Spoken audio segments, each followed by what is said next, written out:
मुझे वो वाकया याद आता है हुजूर गौसे आजम रज़ियल्लाहु तआला अन्हु का। बहुत पुराना नहीं है, अभी 100-125 साल हुआ है। मुझसे ये बात रिवायत की हाजी गुलजार चौधरी ने, जो इस वक्त 90-95 के करीब उम्र में होंगे। कश्मीर में मेरा जाना होता है, वहां पर रहते हैं।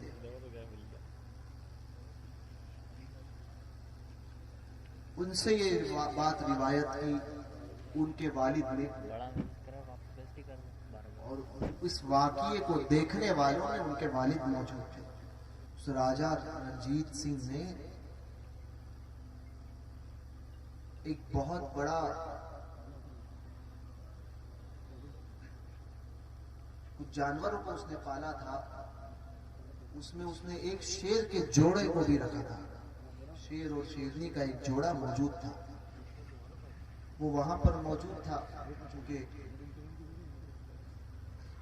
नवरात्रि के दिन थे और खुद ही उसका पाबंदी थी कि तो अपनी गाय को कैसे खिलाता, अपनी शेर और शेरनी को कैसे खिलाता। इत्तेफाक से उस महल के सामने से उसने एक चरवाहे को जाते हुए देखा। चरवाहे को जाते हुए देखा। 7 दिन तक उसके शेर और शेरनी ने कुछ खाया न था। चरवाहा बकरियां लेकर जा रहा था महल से। उसने जब देखा तो उसमें एक बकरा जो है वो बहुत खूबसूरत नजर आया। तो उसने कहा कि ये दूर से कि वो वाकई उस काबिल है कि उसका गोश्त जो है वो शेर को खिलाया जाए। बहरकैफ पहुंचने के बाद उन्होंने उस चरवाहे से कहा कि ये बकरा जो है हमें दे। अब उसने मना कर दिया कि मेरा सारा रेवड़ ले लो, मगर ये बकरा तो मैं नहीं दूंगा। कहा क्यों? कहने लगा इसलिए कि ये बकरा हुजूर गौस पाक बड़े पीर दस्तगीर की नियाज का खास है। ये मैं नहीं दूंगा, ये मैं नहीं दूंगा। बड़े पीर दस्तगीर की नियाज का ये बकरा है, इसको मैं नहीं दूंगा। उन्होंने कहा कि बादशाह का हुक्म है, राजा का हुक्म है। कहा किसी का भी हुक्म हो, ये बड़े पीर की नियाज का खास है, ये नहीं। मेरा सारा रेवड़ ले लो, मगर इस बकरे को नहीं दे सकता। सिपाहियों में और इस चरवाहे में बहस होने लगी। बादशाह ऊपर से देख रहा था कि कुछ मामला हुए हैं। उसने वहीं से हुक्म दिया कि चरवाहे को उसके रेवड़ के साथ में महल में लेके आया जाए। दरबार में हाजिर किया गया।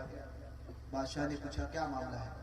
तो उसने कहा कि आप मेरा सारा रेवड़ ले सकते हैं, मगर वो बकरा जो है वो नहीं दे सकता मैं। वो 11वीं वाले पीर का बकरा है। तो बादशाह ने पूछा ये 11वीं वाले पीर कौन है? कहा कि ये बगदाद में हमारे बहुत बड़े सम्राट हैं जिनको गौस पाक कहा जाता है। कहा कि वो करते क्या है?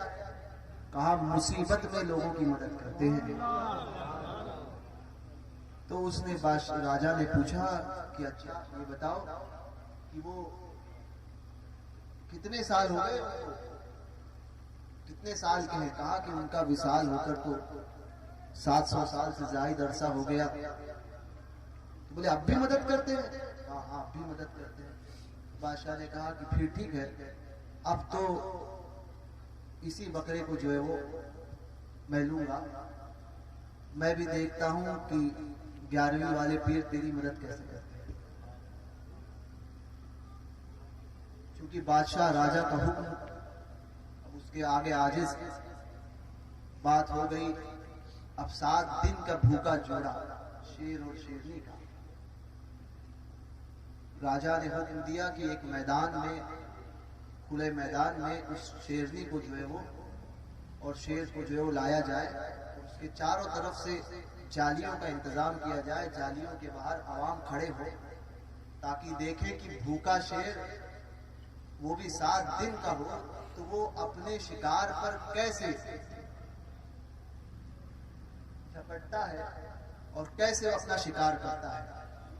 बहरकैफ लोगों का एक हुजूम हुआ दूसरे दिन हजारों की तादाद में लोग मौजूद हुए। अब ये चरवाहा दिल ही दिल में सोच रहा है कि बड़े पीर, मैंने तो आपके नाम का ये रखा था, अब आप ही मदद फरमाने वाले हैं। शेर को और शेरनी को पिंजरे में लाया गया। लोग चारों तरफ से खड़े थे, बीच में उस बकरी को रख दिया गया, बकरे को। अब जैसे ही शेर और शेरनी के जोड़े ने, भूखे जोड़े ने उस बकरे को देखा तो जोर जोर से दहाड़ी मारने लगे, चिल्लाने लगे। लोग जमा है कि देखें तो क्या होता है। बादशाह राजा भी खुद जो है वो अपने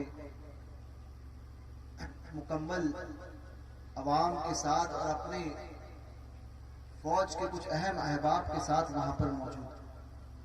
सारे लोग नजारा देखने के लिए। अब शेर के पिंजरे का दरवाजा एक तरफ से खोला गया, शेर बाहर निकला, बकरा बीचों बीच मैदान में खड़े। एक दहाड़ उसने लगाई इतने जोर से कि लोगों के कलेजे कांपे, और ऐसा आगे बढ़ा है, झपटा है कि अभी उसको खा लेगा। दौड़ते हुए शेर बकरे के करीब गया। अब जैसे ही बकरे के करीब जाना था, अब शेर ने बकरे पर कोई हमला नहीं किया, बल्कि बकरे के इर्द गिर्द जो है एक चक्कर लगाया और फिर बकरे के कदमों में अपने सर रगड़ने लगा।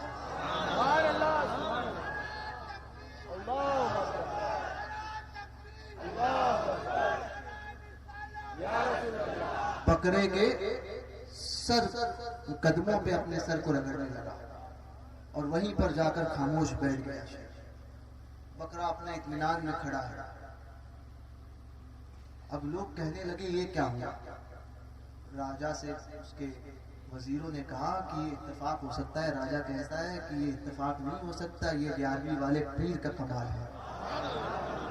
उनके 7 दिन का भूखा शेर अपने शिकार को पाए और शिकार न करे और एक चक्कर लगा के उसके कदमों में सर को रगड़े और बैठ जाए, ये इत्तेफाक नहीं है। मैं कोई माने ना माने, मैं 11वीं वाले पीर को मान गया, मैं मान गया। वजीरों ने कहा कि और मैं दिल ही दिल में 11वीं वाले पीर के दीन को भी कबूल कर चुका। अब वजीरों ने कहा कि बादशाह ये तो इत्तेफाक हो सकता है, शेरनी को भेजो देखकर। बादशाह ने कहा चलो तुम्हारी दिल की ख्वाहिश पूरी करते हैं। शेरनी अंदर से दहाड़ रही थी, उसको खोला गया, वो भागी। उसने भी उसी तरह से बकरे का एक चक्कर लगाया और फिर अपने सर को उसके कदमों में रख दिया और रगड़ने लगी। तो ये गौस पाक का तसर्रुफ कि उनकी तरफ एक जानवर मंसूब हो जाए तो गौस पाक उस जानवर का बाल भी बाका होने नहीं देते। तो हम तो गौस पाक के मुरीद हैं, हम गौस पाक के मानने वाले, गौस पाक के मुरीद, गौस पाक का नाम लेने वाले। नाम लेकर तो देखो, फिर देखो कि इमदाद कैसे होती है। गौस पाक की तरफ अपने आप को मंसूब करके तो देखो, फिर देखो गौस पाक की अताएं कैसी होती है। तो गौस पाक का मानने वाला वो होता है कि जो मुसीबत में गौस पाक को याद करे तो हुजूर गौस पाक को अपने सामने देखे। सुल्तान बाहू फरमाते हैं सच्चा कादरी वो है कि मुसीबत उस पर आ जाए और वो गौस पाक को याद करे तो गौस पाक को सामने देखे, बशर्ते के सच्चे कादरी बने। हुजूर गौस पाक रज़ी अल्लाह तबारक व तआला अन्हु के तसर्रुफ का ये आलम है। तो हमने कादरी सरकार का पट्टा अपने गले में बांधा है। वो गौस पाक जिनके मुतालिक मेरे आला हजरत फरमाते हैं मजरे चिश्तो बुखारा इराको अजमेर, कौन सी किश्त पे बरसा नहीं झाला, कौन से गौस पाक वो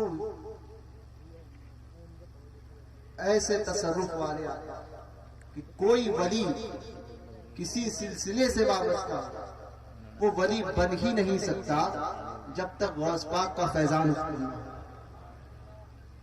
विलायत गौस पाक की दर पर दर की कनीज है। गौस पाक जिसे चाहते हैं उसे अता करते हैं और जिससे चाहते हैं छीन लेते हैं। तो हम गौस पाक के मानने वाले हैं।